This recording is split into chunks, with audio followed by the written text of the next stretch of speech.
Hi, I'm Kara, and I have a confession to make. This is very hard for me to talk about.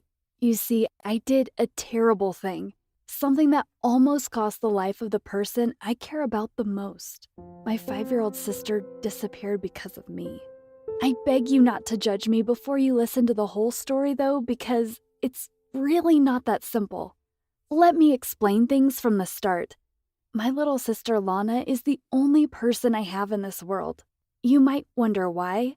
Well, the rest of my family is gone. We used to have the most amazing mother, but she passed away. Yeah, that's right. 5 years ago, we lost our mother after Lana was born. Her surgical delivery of Lana had a lot of complications because of a stupid medical error that put her in a coma, and 2 weeks later, death stole her from us. Ever since then, it was just the three of us, Lana, my father, and I. You'd think that after a mom's death, my dad would have taken it upon himself to take care of us. However, my dad is not that type of father. I don't know if I even considered him to be much of a father in the first place. He usually spent most of his time at work and expected mom to do the rest, such as cooking, cleaning, taking care of the kids. He believed that raising kids wasn't a man's job. So, after a tragedy, he had no clue how to raise us. But instead of actually making an effort to try, he married another woman who became our stepmother. Apparently, replacing mom with another woman after 2 years seemed like a great idea to him. My little sister, of course, didn't really get what was happening, so she stayed out of it. I, on the other hand, was having a hard time accepting the reality my father had forced upon us. Even though I tried my best to communicate with him, every conversation we had ended in a big fight. I honestly couldn't deal with him. He was a hopeless case.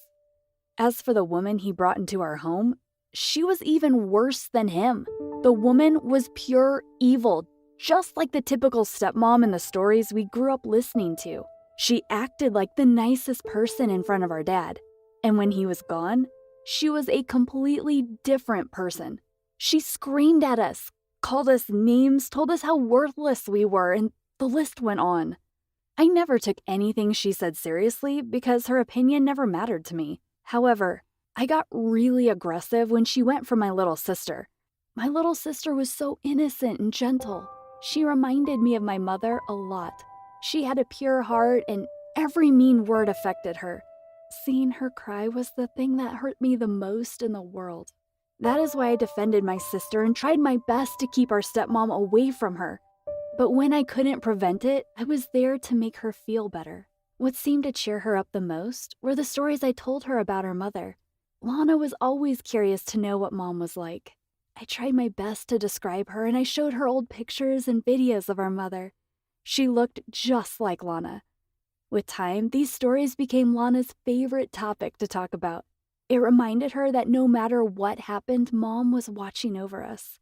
I also told her stories of how one day we would be okay, because we would run off together to the city and do whatever we wanted.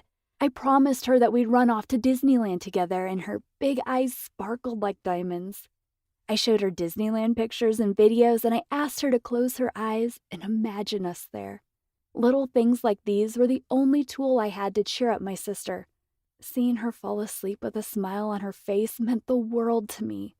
After I made sure she was asleep, I would hug her and cry silently all night, holding my breath so I wouldn't wake her up. In the mornings, I would always prepare her breakfast, make sure she ate, and walk her to school before I headed to mine. Even though my sister was only 5 years old, she was pretty smart. She kept a smile on her face because she knew that it upset me to see her sad. Deep down, I knew she wasn't happy. Lana deserved a much better life than this. One day, I had to stay late at school. I was trying to finish a project and time flew by. I hated arriving home late because I worried about Lana being alone with my wicked stepmother. And my concerns were legitimate because as soon as I opened the door, I could hear my stepmother yelling at my sister. I stormed into the kitchen and I saw Lana cleaning broken glass off the floor. What the heck? My stepmother noticed my presence, so she quickly began excusing this insanity. She declared, "Your dumb sister dropped her plate and she's cleaning up her mistake." "You monster!" I screamed. How could you ask a child to clean up broken glass? I wanted to kill her. I was fuming inside. I imagined myself dragging her by the hair and kicking her out of our house. I was so angry, I even forgot my little sister was there as I was screaming. And before I knew it, I had grabbed a couple of plates from the table and I smashed them on the floor and said, "No, you clean up after your mistake." I looked to my right and Lana was standing in the corner frightened. My eyes filled with tears when I saw how terrified she was. I would have died 1,000 times before scaring my sister like that. I don't know what had come over me. I grabbed her hand and took her upstairs to our room. Lana was shaking and I was too. This time, I couldn't hold back my tears and wait for her to fall asleep. Instead, I hugged her while crying uncontrollably. Lana held me tight and promised she would fix everything. When Dad came upstairs, I refused to come out of my room, and he was raging. Lana kept asking him to kindly leave me alone, but he wouldn't listen. He continued knocking hard on my door and pushing the handle with all his strength until he cracked the door open. He stormed in aggressively, and even though I was used to it by now, I still felt scared. My little sister hurried to protect me. She knew what was coming next.